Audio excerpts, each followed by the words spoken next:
होय छिनार रे बंदे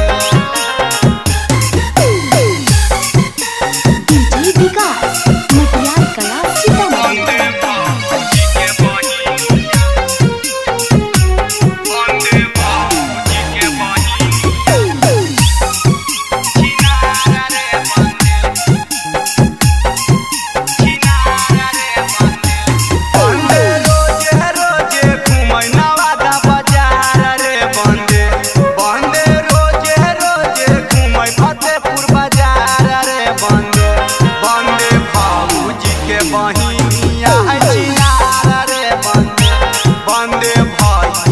के साली होय छिनार रे बंदे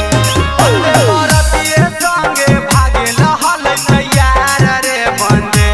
बंदे बरतिए संगे भागे लहल तैयार रे बंदे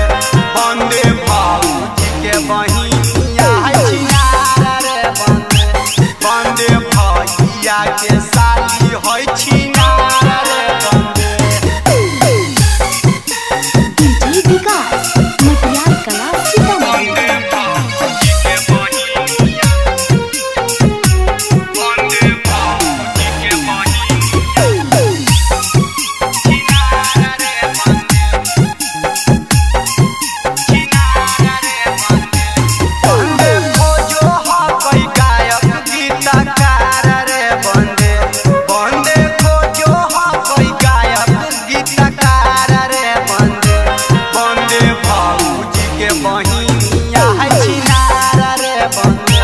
बंदे भैया के साली होय छिनार रे बंदे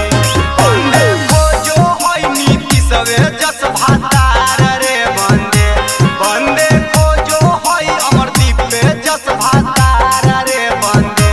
बंदे भौजी के बहिनिया है छिनार रे बंदे बंदे भैया के साली होय छिनार रे बंदे Ganpati entertainment recording studio Nawada.